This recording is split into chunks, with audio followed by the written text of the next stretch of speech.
هذا القرآن يوحدنا لطريق الخير يوجهنا الله تعالى أنزله ورسول الله بسم الله الرحمن الرحیم۔ المقولۃ ای المحمولہ۔ مقولہ یعنی وہ چیز جو کسی دوسری چیز پر محمول ہو۔ یہ اس کے اصطلاحی معنی ہے۔ مقولہ کے لفظی معنی آتے ہیں بولی ہوئی بات، اور اصطلاحی تعریف یہاں نے کر دی ای المحمولہ سے۔ تو اصطلاح میں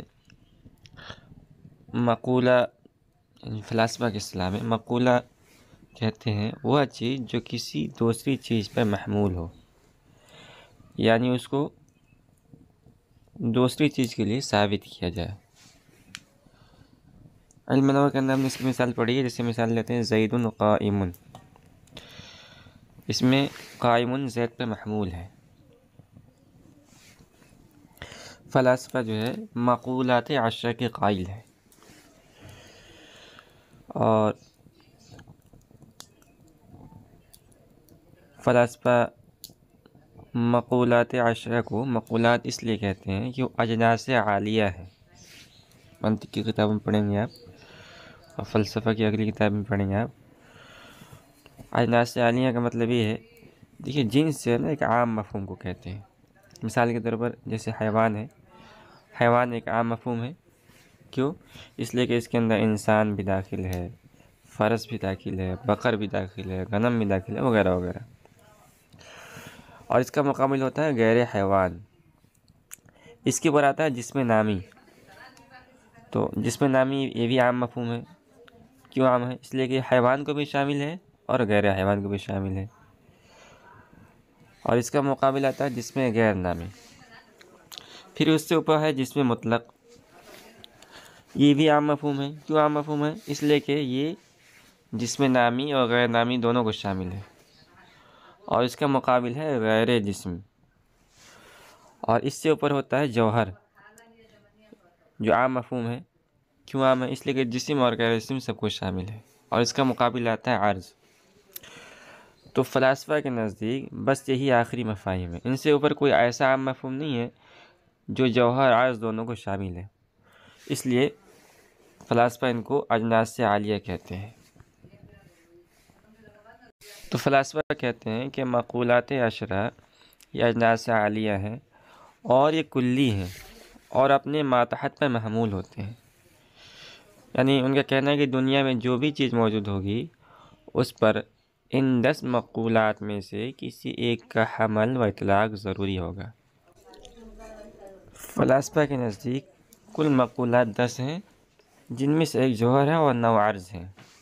9 عرض یہ ہیں: کم ہے، کیف ہے، عین ہے، متى ہے، اضافت ہے، ملک ہے، وضع ہے، فعل ہے اور انفعال۔ کہہ رہے وَتُطْلَقُ عَلَى الْجَوْهَرِ وَالْأَعْرَاضِ التِّسْعَةِ۔ کہہ رہے اس کا مقولہ کا اطلاق جوہر پر بھی ہوتا ہے اور 9 اعراض پر بھی ہوتا ہے۔ اس کو ہم نے ابھی بیان کیا آپ کے سامنے۔ کہہ رہے وَيُقَالُ لَهَا الْمَقُولَاتُ الْعَشْرُ۔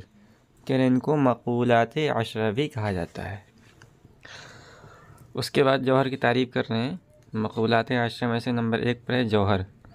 کہہ رہے الجوہر والممکن الموجود لا فی موضوع۔ کہہ رہے جوہر وہ ممکن ہے جو کسی مکان میں موجود نہ ہو۔ کیا مطلب؟ ای لا یحتاج الی محل مقوم لہ، یعنی اپنے قیام میں کسی محل کا محتاج نہ ہو۔ کہہ رہے وہ متحیز بالذات کالثوب والقلم والارض والسماع۔ کہہ رہے کہ وہ متحیز بالذات ہوتا ہے، جیسے کہ کپڑا ہے، قلم ہے، زمین ہے اور آسمان ہے۔ احکامہ، جوہر کے احکام کو بیان کر رہے ہیں۔ پہلا حکم ہے الجوہر قابل للبقاء الی زمانین۔ کہنا ہے کہ جوہر یہ 2 زمانوں تک باقی رہنے کے قابل ہوتا ہے، 2 زمانوں تک باقی رہ سکتا ہے۔ بلکہ وَيَسْتَمِرُّ وُجُودُهُ إِلَى الْفَنَاءِ، بلکہ اس کا وجود اس کے ختم ہونے تک، فنا ہونے تک ہمیشہ باقی رہتا ہے۔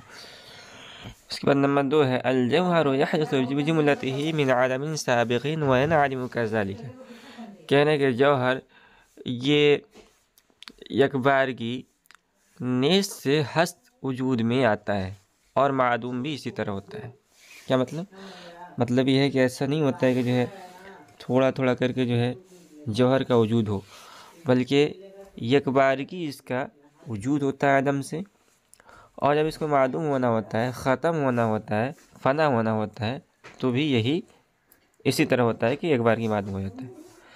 ہاں کہنے کہ ویسے ہو انجام بازی ایسا ممکن ہے کہ معدوم ہونے میں اس کا بعض حصہ آدھا حصہ معدوم ہو اور پھر آدھا حصہ باقی رہے، ایسا ممکن ہے، لیکن وجود آنے میں یک بارگی وجود میں آتا ہے۔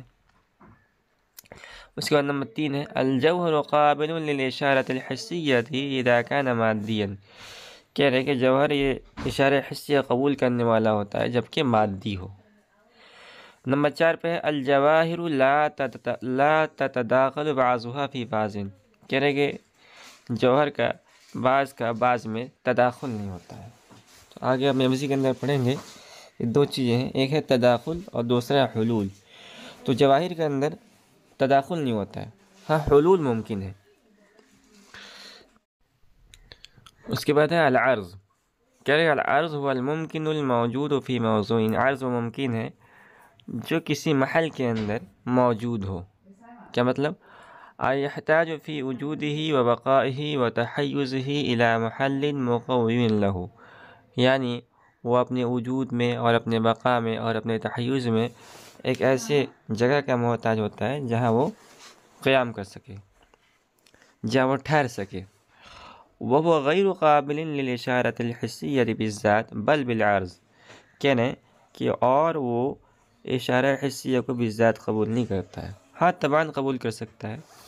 تو اس کی موٹی سی مثال ہم نے آپ کو پہلے دی تھی جوہر عرض کی، ایک مثال ہم متعین کر لیتے ہیں، جیسے کپڑا ہے، تو کپڑا جو ہے یہ جوہر ہے۔ کیوں جوہر ہے؟ اس لیے کہ اپنے قیام میں کسی دوسرے کا محتاج نہیں ہے، اور کپڑے کے اوپر جو رنگ ہے جیسے کہ کالا رنگ، سفید رنگ، تو یہ ہو گیا عرض۔ تو جو سفید رنگ یا کالا رنگ ہے یہ عرض ہے۔ کیوں عرض ہے؟ اس لیے کہ اپنے قیام میں دوسرے کا محتاج ہے، کپڑے کا محتاج ہے، اس کی طرف اشارہ نہیں کر سکتے ہیں، بالذات اس کی طرف اشارہ نہیں کر سکتے ہیں، اس لیے کہ وہ کسی محل کے ساتھ ہی پایا جائے گا، تو طبعاً ہم اس کی طرف اشارہ کر سکتے ہیں۔ مثال کے طور پر اگر ہم نے کپڑے کی طرف اشارہ کیا تو اس کی طرف بھی اشارہ ہو جائے گا۔ کہنے کہ كسواد الثوب وبياضه المحتاج في وجوده إلى جسم يحله ويقوم به، کہنے جیسے کہ کپڑے کی سیاہی اور سفیدی جو اپنے وجود میں ایک ایسے جسم کا محتاج ہوتا ہے جہاں وہ ٹھہر سکے اور وہ استقرار کر سکے۔ یہ بات یہاں پوری۔ اعراض وعلی نوعین، عرض کی 2 قسمیں ہیں۔ پہلی ہے قار الذات وهو الذي تجتمع اجزاؤه في الوجود، کہنے کہ قار بالذات کسے کہتے ہیں کہ جس کے اجزاء وجود میں اکٹھے ہوں، کالبیاض والسواد، جیسے کہ سیاہی اور سفیدی، تو یہ وجود کے اندر اکٹھے ہیں، ایک ساتھ جو ہے پورا کا پورا کپڑا جو ہے آپ دیکھیں گے یہ کوئی جسم ہے، کوئی دیوار ہے، کالا ہوگا یا سفید ہوگا، تو اس کے جو اجزاء ہوتے ہیں وہ وجود میں اکٹھے ہوتے ہیں۔